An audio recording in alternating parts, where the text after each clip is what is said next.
Welcome back, folks. I hope everyone's doing well. It is a beautiful but windy day here in Iowa. If you're seeing me for the first time, I just want to say hello. My name is Nick Kleitch. I am the creator of the Life with Nick YouTube channel and the host of the Life with Nick podcast. And before I kind of go into anything too far as this video goes, the content here, I'd invite you to go to my YouTube channel and check out my introduction video. And that will tell you who I am, why I do what I do with my YouTube channel, what my YouTube channel is all about. And I do that just to be mindful of your time and my time.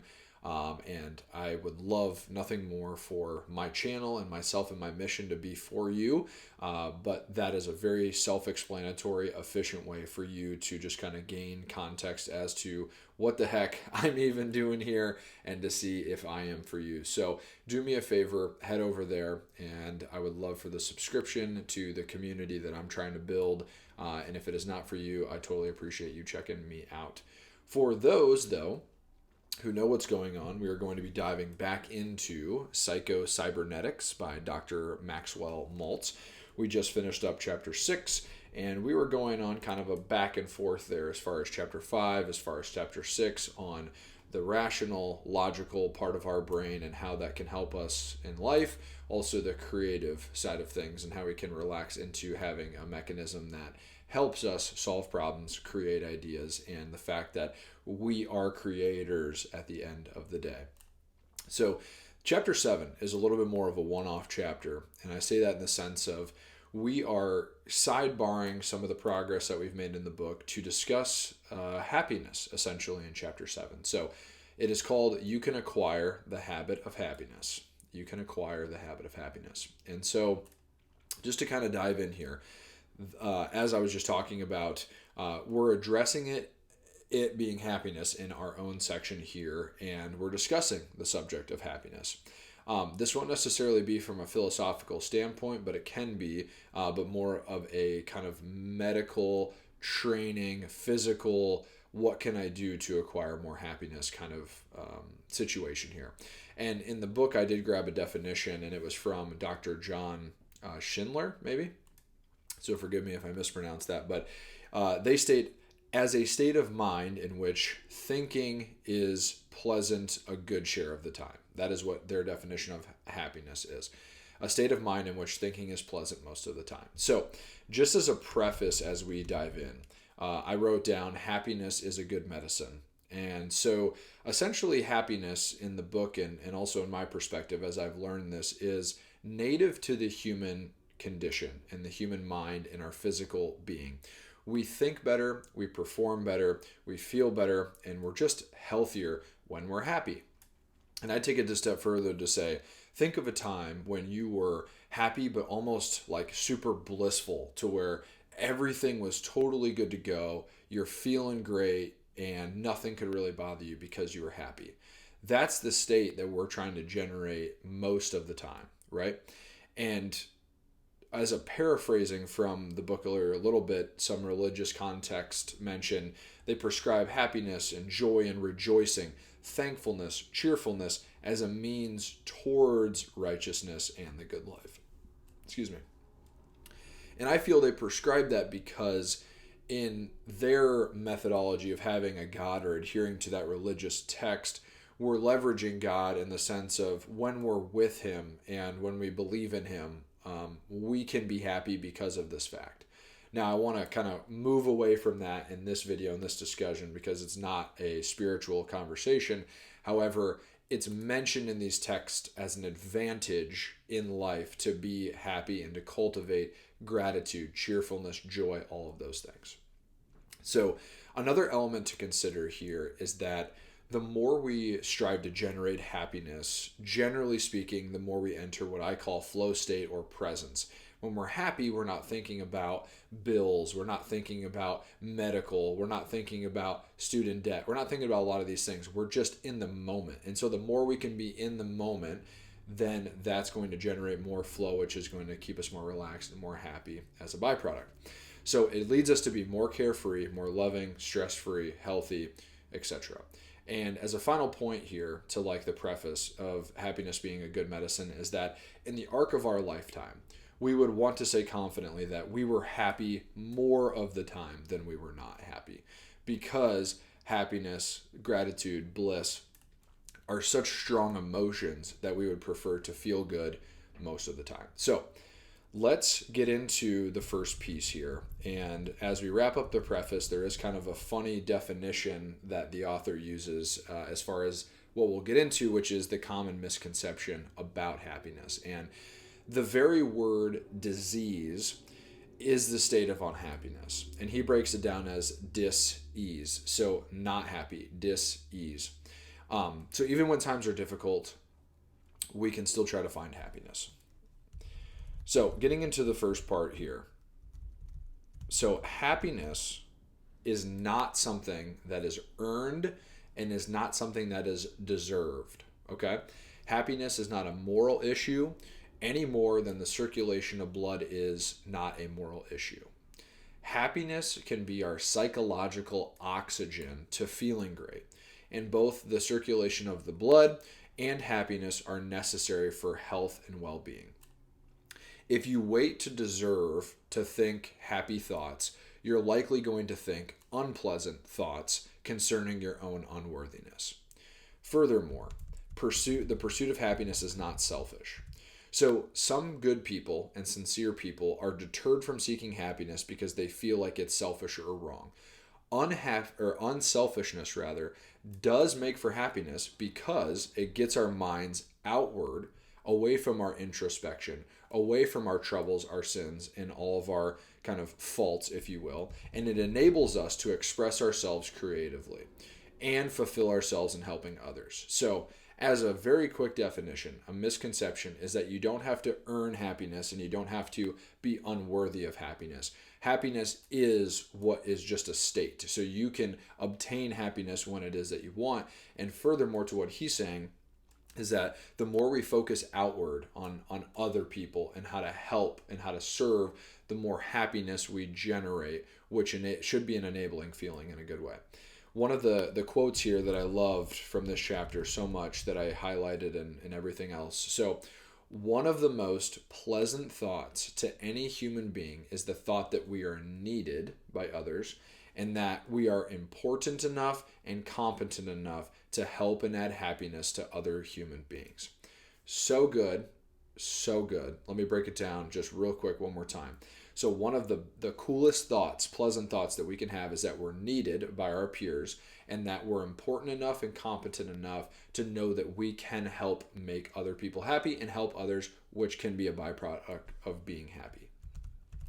So if we make it a moral issue, if we make happiness a moral issue, that it's earned as a reward for being unselfish, we're apt to feeling guilty when we're not in that earning mindset. So again, the more we think that it's a payoff or a prize and happiness is being and acting unselfish, which is inherently a good thing, we don't want to use that as a metric of happiness. We can get happiness from helping other people, but we don't want to ever think, oh, by being unselfish, I earn my way to happiness. That's not the right way to look at it. Essentially, the moral issue that we're trying to state here in a different context is saying, it's better to be happy than unhappy.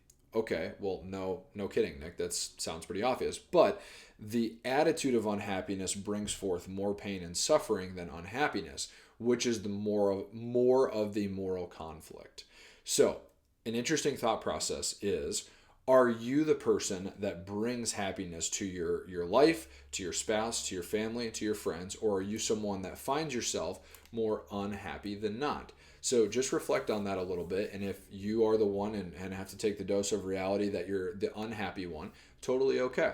We're going to use this chapter to say that you can generate more happiness in your life, which should be a sought-after desire for you. Another very important piece to acknowledging that happiness is not something that is earned and it's not a moral issue, it's just happiness is the state, is that it doesn't lie in the future but in the present. Another common mishap of unhappiness is attaching happiness to future events and future accomplishments. This is a huge one, and this was a really big revelation for me personally as I was going through this, is like, hey, some people live their life on a deferred happiness payment plan. When I get married, when I get the job, when I have kids, when I have the house, then I will be happy. That is the incorrect way to look at happiness because it isn't earned or deserved. We get it as much as we get oxygen. Happiness should be something in a state that we work towards as an enablement for us to go out and be successful in the world. That's our responsibility. We have a responsibility to ourselves to make ourselves happy and to be happy. That is how we can come out and be better versions of ourselves. So now taking that note into this next kind of secondary piece to this video, happiness is a mental habit. Okay, so we just talked about misconceptions, and that is that it's not deserved, it's not earned, and it's not attached to accomplishments and certain events in life. It's just a state that can be generated. From there, we can make it into a mental habit and a mental attitude. And if it's not learned and practiced in the present, it will never be experienced. The basis of happiness cannot be contingent upon solving external problems, right? We can get and generate it from doing that, but we can also do that without having to do that at all and just by ourselves. Because life is a series of problems, and if you're not happy until they're all resolved, well, you run the risk of never being happy. It's not that you're happy because of, it's just you are happy because you choose to be happy. Okay, so number 2, happiness is a mental habit that can be cultivated and developed.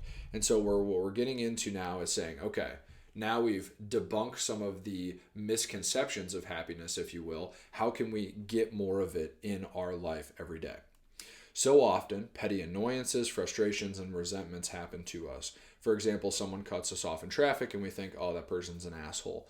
When in reality, they probably got cut off, or they might just be in a jam sesh to listen to some music. And so when these negative things happen, or maybe our boss is a jerk and kind of cuts us off in a meeting or whatever the case is, we can allow that to affect us and affect our whole day and have a negative day based on some of those things. Or, we can learn that even though negative things happen to us, we can produce our own happiness at any point in a given day. So when we react with anger, resentment, self-pity, that develops unhappiness.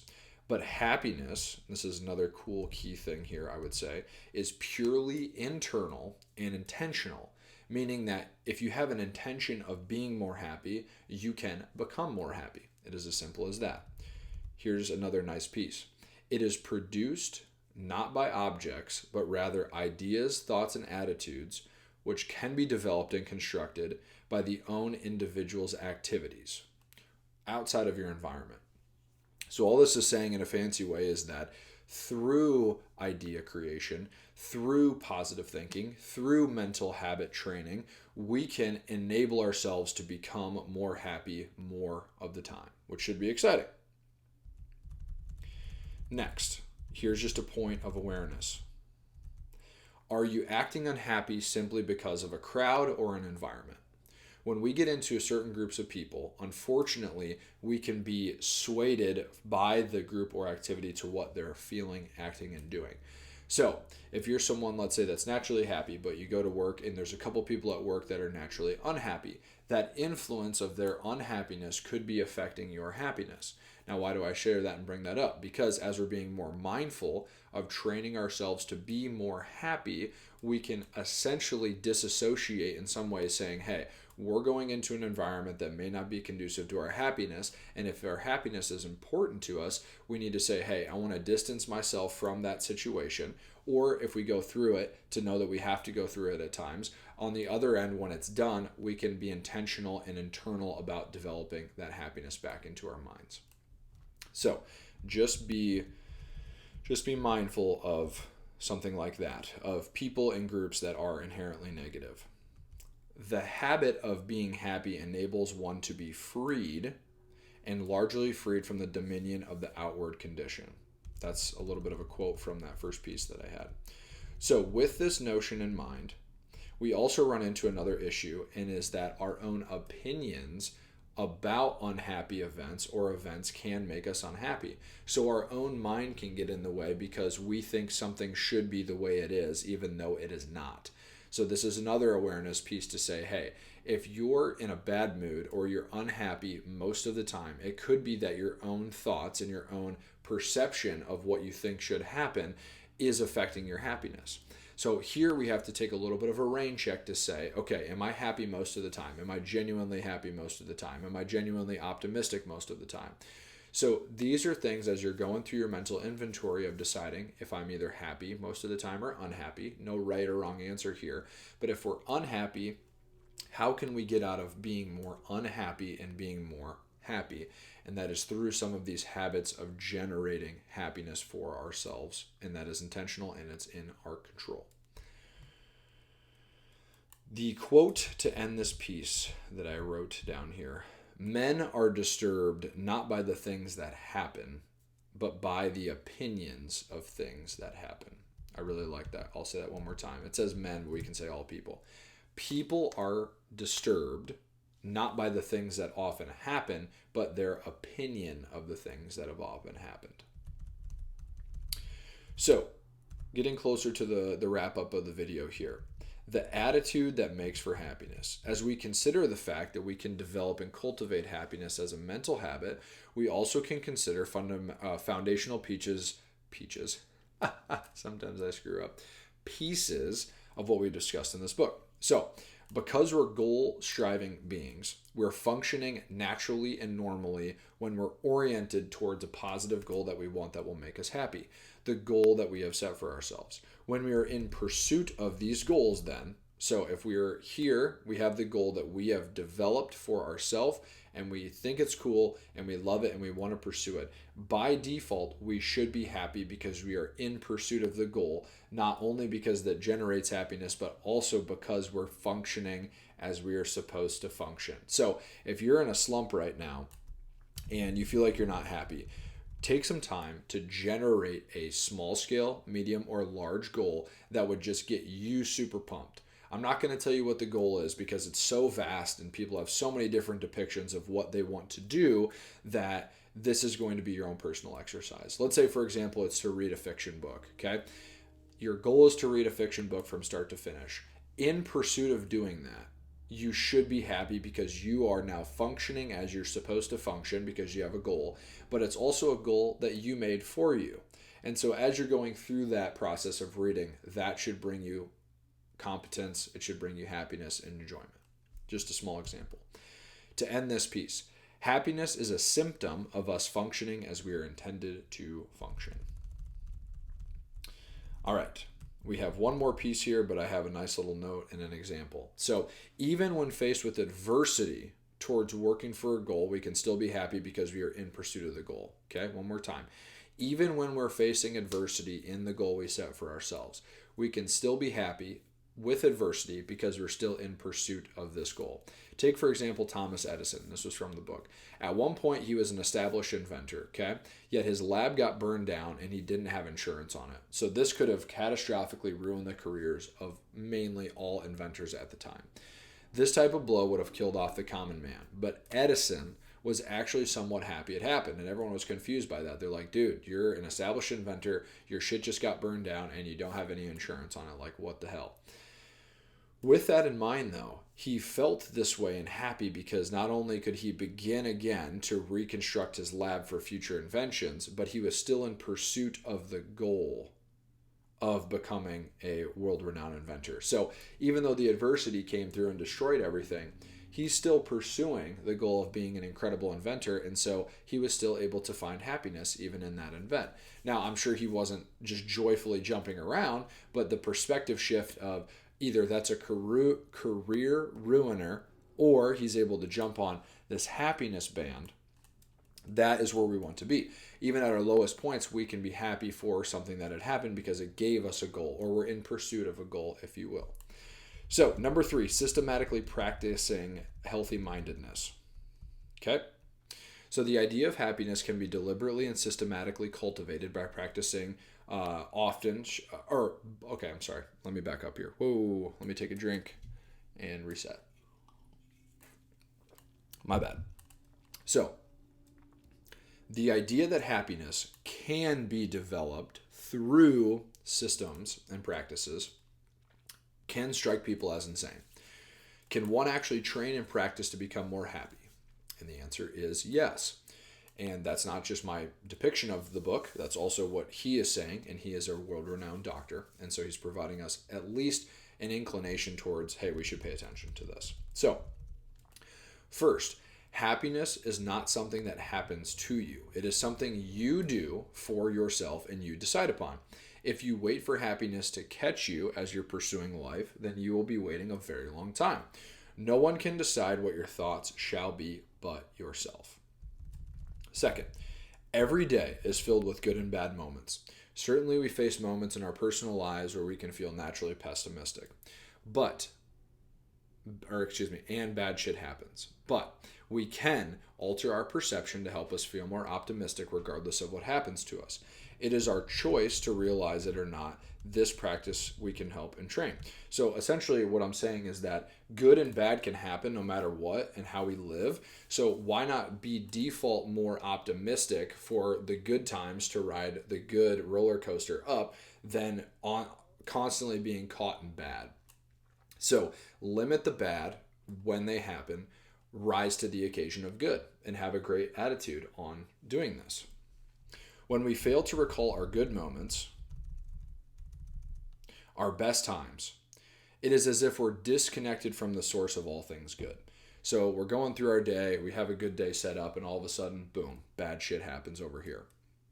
We can sit with that and let that affect the whole rest of the day. Or we can compartmentalize it and say, hey, that was a bad thing that happened. I'm going to find some time to regroup. So then that way, when I go live this part of my day, I have the ability to go out within this part of my day and get back connected to the good source. That's where we want to be most of the time. Connected to the good source. As soon as we feel these negative feelings, we can sit with them and understand them. Yet as soon as we've come to terms with the negative in that moment, don't make the negative the whole day. Don't say I had a whole bad week or a whole bad day or a whole bad week. That's too much time to waste. We have to be better at getting back on the source of good. We can reconnect with the source of good and re-enter into our blissful internal and external states of happiness. And then this was another quote before we kind of get wrapped up here. So we should store up our moments of happiness and triumph so that in a crisis we can draw upon these memories and help for inspiration. So it's almost like we have this storehouse of saying, okay, we have this storehouse of happy, good moments and memories that when we hit the bad, not only do we recognize the bad is happening, but we can limit the bad, get back to the storehouse of good, and then get back into the good source of happiness to finish out the rest of the day. Another very cool quote that I just thought of in my head right now is, I think it was Tony Robbins maybe, another really successful dude, and he goes, I don't ever have bad days, I just have bad moments. And I just love that quote. What a great way to look at life. I don't have bad days, I just have bad moments. That's so strong and so successful. Okay, so how to learn the habit or happiness habit. So now we've kind of get into some of the tactical stuff as we talked about. We have been pretty tactical in this conversation, but just to finish on a good note here. Our self-image and our habits tend to go together. A change in one generally leads in a change in the other. When we work on to change our self-image, which was the first part of the book, we're trying to change our self-image to rise to this better version of ourselves. Our habits will change along with that journey. And the reason that is that our creative mechanism, as we just talked about in chapter 6, is going to guide us to achieve our goal. So as we are prescribing this new and better evolved image, we're going to allow our servo mechanisms to help us get to that. And within that change, new things will come up that we want to absorb and adapt and shed the bad things. To reiterate, when we're consciously choosing to change our self-image in whatever means we desire, our habits will be directly rowing the boat in that particular direction. New version, new actions to correlate with the new version. So I'm saying all this to say, as a point in the book, he said 95% of our behavior, feelings, and responses are habitual. Let me say that one more time. 95% of our behavior, feelings, and responses are habit. We just do it because that's how we've always done it. However, when we are going for the new self-image, we are rowing in the direction of this particular new version, and through that we're going to be doing and being pulled to do new and better things that version of ourselves would be doing.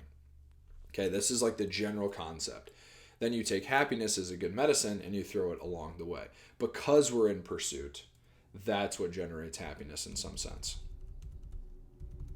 Okay.